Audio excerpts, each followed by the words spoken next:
What if I told you that the key to being loved lies not in changing others, but in understanding yourself? That the longing for connection we all feel isn't something external, but a reflection of an inner journey waiting to be taken? It's a bold claim, I know. But stick with me, because today we're diving deep into one of Carl Jung's most transformative ideas, one that could shift how you view relationships, love, and your own identity. Before we begin, tell me, where are you listening from, and what time is it there? Let's begin with a question. Have you ever found yourself chasing love, only to feel like it keeps slipping away? Maybe you've tried everything, being kinder, more patient, even bending over backward to meet someone else's expectations, but still, something feels missing. You might blame timing, circumstance, or even the other person. But what if the real obstacle isn't outside of you at all? What if the answer lies buried within? Consider Mark, a man in his late 20s. On paper, he's doing well. He has a steady job, hobbies he enjoys, and a circle of friends who admire him. Yet, when it comes to romantic relationships, Mark always seems to hit a wall. At first, things go smoothly. He meets someone, they connect, and there's a spark. But as time passes, Mark starts to feel uneasy. The relationship feels suffocating, or worse, hollow. Eventually, he pulls back, convincing himself that the other person wasn't the one. This cycle repeats itself so often that Mark starts to wonder if he's simply unlucky in love, or if there's something deeper at play. Mark's story isn't unique. Many of us experience similar patterns in our lives. We search for love externally, hoping someone will complete us, only to discover that no matter how much someone else gives, it never feels like enough. Why is that? According to Carl Jung, the answer lies in the concept of individuation, a process of becoming whole by integrating the fragmented parts of ourselves. Jung believed that each of us carries a multitude of personas, the roles we play in different areas of life. There's the professional version of ourselves at work, the caring friend, the dutiful child, and so on. While these personas help us navigate the world, they can also create a disconnection from our true selves. Over time, this disconnection leads to a sense of emptiness, a feeling that we're living a life that doesn't fully belong to us. And here's the kicker. Until we confront this inner fragmentation, we'll continue to seek wholeness in others, setting ourselves up for disappointment. Take Mark, for instance. Beneath his polished exterior, he struggles with self-doubt. Growing up, he was praised for his achievements, but rarely encouraged to express vulnerability. As a result, he learned to equate love with performance. If he worked hard enough, succeeded enough, or gave enough, he'd earn affection. But this belief came at a cost. By suppressing his authentic emotions, Mark unknowingly built walls around his heart. In relationships, he presents a version of himself that he thinks others will approve of, rather than showing up as his genuine self. Not surprisingly, these connections lack depth and intimacy, leaving both parties unsatisfied. So, how do we break free from this cycle?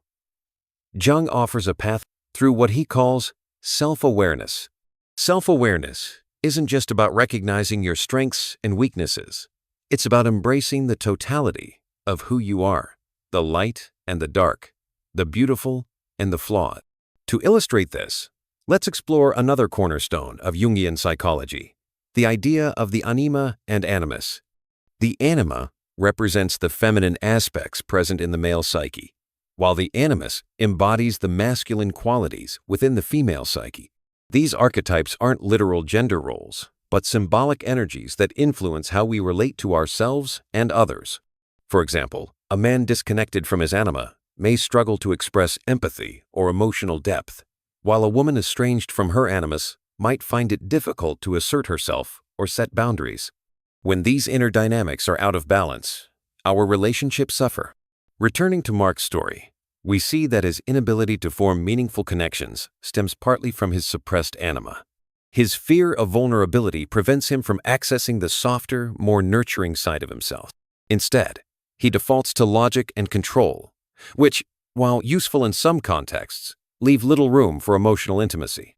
Until Mark acknowledges and integrates this hidden aspect of his personality, he'll continue to feel unfulfilled in his relationships. But here's the good news. The journey toward wholeness is possible. It begins with a willingness to look inward, to sit with discomfort, and to ask difficult questions. Who am I beyond the roles I play? What fears or beliefs are holding me back? And perhaps most importantly, what would it mean to truly love myself, not conditionally, based on achievement or approval, but unconditionally, simply because I exist? This process isn't easy. It requires patience, courage, and a commitment to growth. But the rewards are profound. As Jung famously said, "I am not what happened to me. I am what I choose to become." By choosing to face our shadows, integrate our fragmented selves, and embrace our full humanity, we open the door to a love that's rooted not in dependency, but in mutual respect and authenticity. Now, imagine what this could look like for Mark. If he were to embark on this journey of self-discovery, he might start by journaling about his fears and insecurities. He could practice sitting with uncomfortable emotions instead of avoiding them. Over time, he'd learn to show up in relationships, not as the person he thinks he should be, but as the person he truly is, flaws and all. And when he finally meets someone who loves him for who he is, it won't be because they fixed him. It will be because he did the hard work of loving himself first. Of course, this is just the beginning of the conversation. There's so much more to unpack about Jung's ideas and how they apply to our modern lives.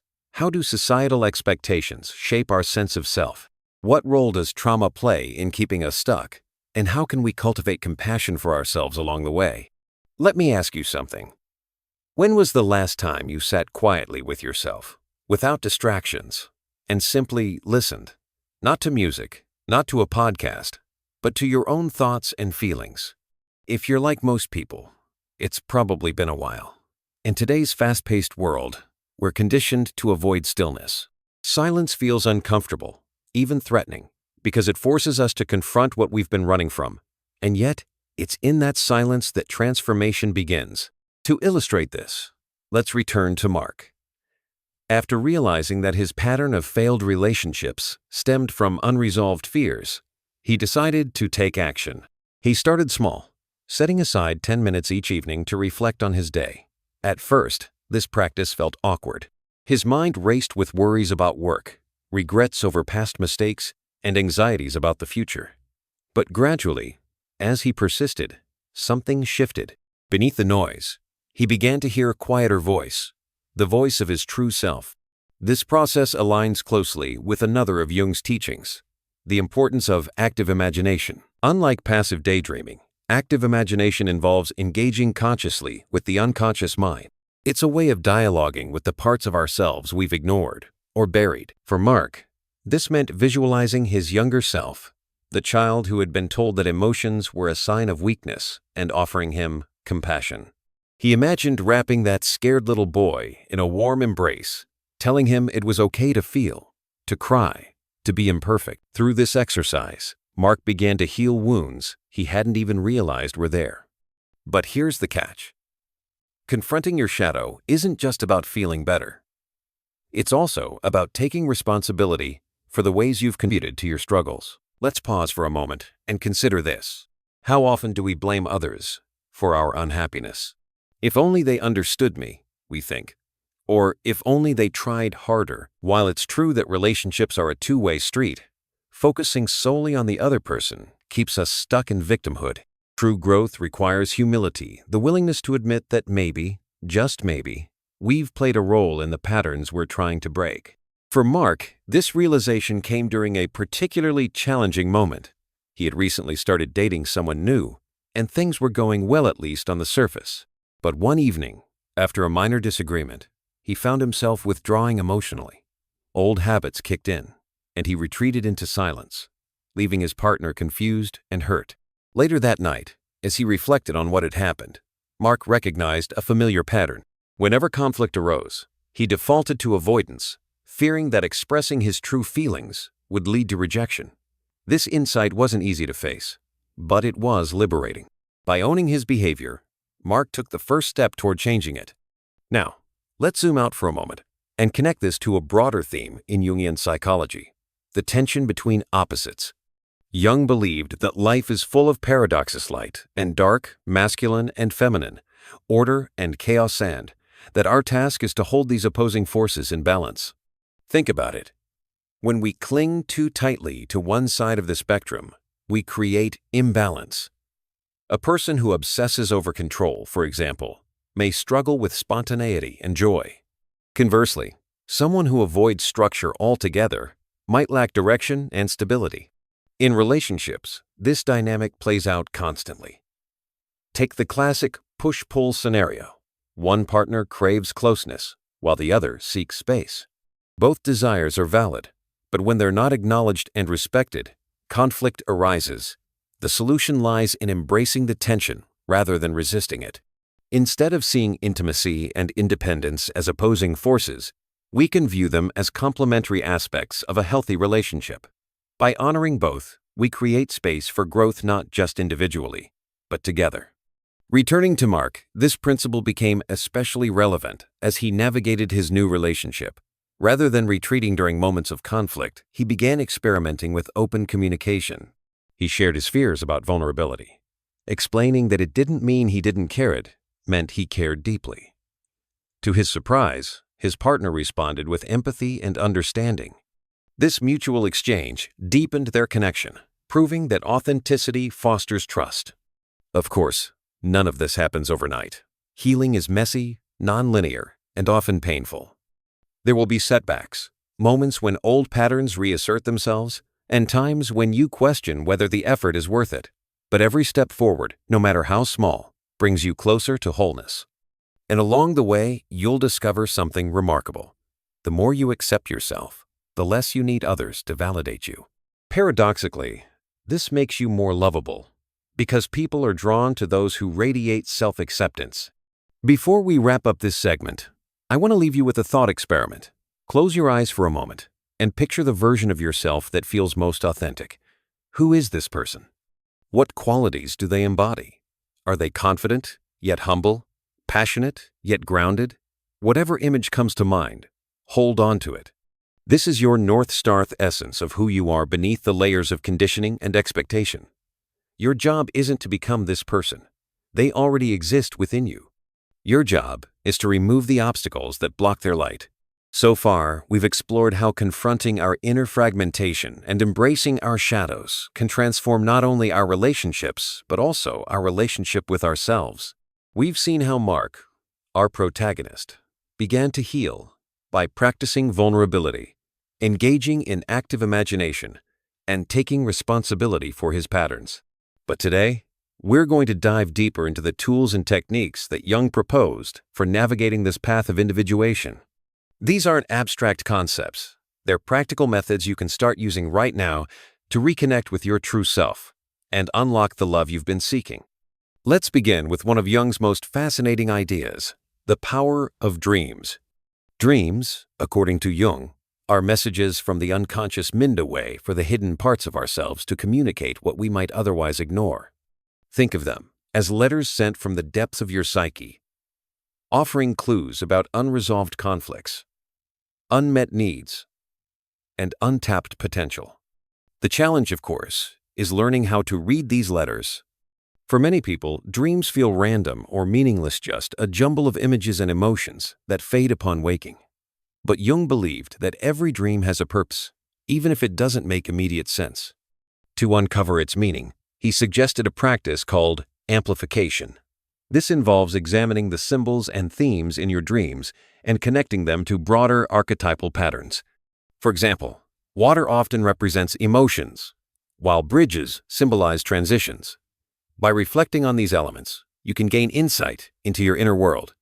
Let me give you an example. Imagine someone dreams of standing at the edge of a vast ocean, feeling both awe and fear. At first glance, this might seem like a simple image. But when analyzed through the lens of amplification, it could reveal a deeper truth. The ocean might represent the person's emotions, powerful and expansive, yet overwhelming. Their hesitation to step forward could signify a fear of diving into their feelings or confronting something they've been avoiding. This kind of interpretation doesn't come instantly. It requires patience and curiosity. But over time, it becomes a powerful tool for understanding yourself. Now, let's bring this back to Mark. As he continued his journey of self-discovery, he began paying closer attention to his dreams. One recurring theme stood out. He frequently dreamed of being lost in a dense forest, searching for a path home. At first, the dream left him unsettled, but as he reflected on it, he realized it mirrored his waking life. The forest symbolized the confusion and uncertainty he felt in his relationships, while the search for home represented his longing for belonging not with another person but within himself. Armed with this insight, Mark started exploring what home meant to him. We explored how dreams can serve as a gateway to understanding the unconscious mind, and introduced Mark's recurring dream of being lost in a dense forest, a metaphor for his inner confusion and longing for belonging. Today, we'll continue unraveling the practical tools Jung offers for self-discovery, focusing on creativity, archetypes, and the transformative power of storytelling. These concepts aren't just theoretical, they're actionable ways to reconnect with your authentic self and cultivate a deeper sense of love both for yourself and others. Let's begin with creativity. When you hear the word creative, what comes to mind? For many people, it conjures images of painters, writers, or musicians, the traditional artists of the world. But Jung saw creativity as something far more universal. He believed that every human being possesses an innate creative impulse, a drive to express the ineffable aspects of our experience. Whether through art, music, writing, or even cooking, creativity allows us to externalize the internal, giving form to emotions and ideas that might otherwise remain trapped inside. Why is this important? Because unexpressed feelings don't disappear. They linger, shaping our behavior in subtle and often destructive ways. Think about it. When was the last time you truly let yourself create without worrying about the outcome? If you're like most people, you probably stopped doing so long ago, perhaps during childhood, when someone told you your drawing wasn't good enough or your story didn't make sense. Over time, this criticism stifles our creative spirit, leaving us disconnected from one of the most powerful tools for self-expression. Now, imagine if Mark had embraced creativity as part of his healing process. Instead of keeping his emotions bottled up, he could have channeled them into something tangible, writing poetry about his fears, painting abstract images that captured his inner turmoil, or even composing music to reflect his journey. These acts of creation wouldn't necessarily solve his problems overnight, but they would provide a safe outlet for his emotions, helping him process what he was feeling. Moreover, by engaging in creative work, he'd be building a bridge between his conscious and unconscious mind, fostering greater self-awareness. But there's another layer to creativity that ties directly to Jung's psychology: its connection to archetypes. Archetypes are universal symbols, or patterns that reside in the collective, unconscious, the shared reservoir of human experience. Examples include the hero, the mother, the trickster, and the lover. These archetypes influence how we see ourselves and others, shaping everything from our personal goals to our relationship dynamics. By identifying which archetypes resonate most strongly with us, we can gain valuable insights into our motivations and desires. Take the archetype of the lover, for instance. At its core, the lover represents passion, connection, and the pursuit of beauty, not just romantic love, but a deep appreciation for life itself. When this archetype is balanced, it inspires joy, intimacy, and a sense of purpose. However, when it's distorted, perhaps through fear of rejection or past trauma, it can manifest as codependency, obsession, or emotional withdrawal. Recognizing these patterns allows us to address the root causes and restore harmony. Returning to Mark, we can see how the lover archetype played a role in his struggles. On one hand, he craved closeness and connection. On the other, he feared vulnerability and rejection. This tension left him oscillating between pursuing relationships and retreating into isolation. By exploring the lover within himself, Mark could begin to understand why he approached love the way he did and how he might shift toward healthier expressions of intimacy. For example, instead of viewing love as something to be earned through performance, he could reframe it as a natural flow of mutual care and respect. Of course, working with archetypes isn't always straightforward. They're complex, multifaceted, and deeply intertwined with our personal histories. That's where storytelling comes in. Jung believed that humans are natural storytellers, using narratives to make sense of the chaos of existence. Our lives are filled with stories, some we tell ourselves, some we inherit from family or culture, and these stories shape our identity. The key is to become aware of the narratives you're living out and decide whether they align with who you want to be. Consider the story Mark had been telling himself. I'm unworthy of love unless I prove myself. This narrative stemmed from childhood experiences where affection was conditional, tied to achievement or compliance. As an adult, Mark carried this belief into his relationships, unconsciously seeking partners who reinforced it. Breaking free required rewriting the script. He began crafting a new story, one where love wasn't transactional but unconditional, rooted in acceptance rather than approval. This shift didn't happen all at once, but each small step brought him closer to authenticity. Welcome back to the final chapter of our exploration into Carl Jung's transformative ideas and how they can help us unlock the door to self-love and meaningful connection. Over the course of this series, we've journeyed through the depths of the unconscious mind, confronted the shadows within ourselves, and embraced tools like dreams, creativity, archetypes, and storytelling to rewrite the narratives that shape our lives. Today, we'll bring it all together with a powerful conclusion that ties these threads into a cohesive whole and leaves you with a clear path forward. Let's revisit Mark one last time. Through his commitment to self-discovery, he has come a long way from the man who once felt perpetually stuck in cycles of unfulfilling relationships. He no longer runs from vulnerability. Instead, he sees it as a bridge to deeper intimacy. His dreams, once cryptic and unsettling, now serve as guides, revealing hidden truths about his desires and fears. And his creative expressions, whether through writing, art, or simply honest conversations, have become acts of liberation, freeing him from the weight of unspoken emotions. But perhaps the most profound shift is in the story he tells himself. No longer believes he must earn love through performance or perfection. Instead, he understands that love begins with acceptance, not just from others, but from himself. This realization didn't happen overnight. It required patience, courage, and countless moments of discomfort. Yet, each step brought him closer to wholeness, proving that growth isn't about arriving at a destination, it's about embracing the journey. So, what does this mean for you? If there's one takeaway I want you to carry with you, it's this. Love is not something external waiting to be found. It's an internal state of being, a reflection of how you treat yourself and engage with the world. When you stop seeking validation from others and start nurturing your own spirit, you create space for authentic connections to flourish. People are naturally drawn to those who radiate self-acceptance because they exude a quiet confidence that says, I am enough. Now let's talk about practical steps to sustain this transformation. Healing and growth are ongoing processes, not one-time events.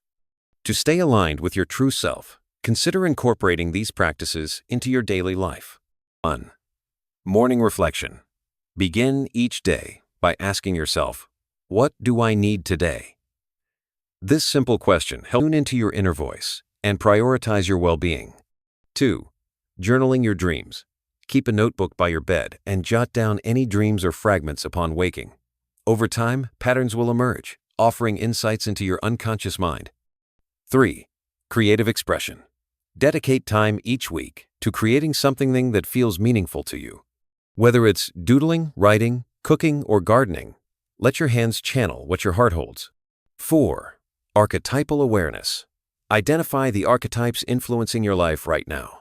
Are you embodying the hero, striving for achievement, or perhaps the caregiver, always putting others first? Understanding these roles can help you find balance and avoid extremes. 5. Focus on building supportive relationships. Surround yourself with people who encourage your growth and reflect the values you're cultivating. Community Matters reminds us that we're not alone on this journey. As we wrap up, I want to leave you with a metaphor inspired by Carl Jung's teachings. Imagine your psyche as a garden. The seeds represent your potential, the qualities and dreams waiting to blossom. The soil is your foundation, shaped by your beliefs and experiences. But here's the thing. No matter how fertile the soil or promising the seeds, nothing will grow without sunlight. That sunlight is self-love, the warmth and nourishment you give yourself every single day. When you tend to your inner garden with care, pulling out the weeds of self-doubt and watering it with compassion, you create a space where love can thrive. And when others enter this garden, they don't see someone desperate for their approval. They see someone radiant, grounded, and whole. That's the kind of love that lasts. Thank you for joining me on this deep dive into Carl Jung's wisdom and its application to modern life. My hope is that this series has sparked something within you, a curiosity to explore your own depths, a willingness to face your shadows, and a belief in your capacity to transform. Remember, the journey toward wholeness is yours alone, but you don't have to walk it blindly. Jung's insights light the way, offering guidance and reassurance that you are capable of becoming the person you were always meant to be. Before you go, take a moment to reflect on how far you've come and where you'd like to go next. Growth isn't linear, and neither is love. But if you approach both with openness and intention, you'll find that the answers you seek are already within you, waiting to be uncovered.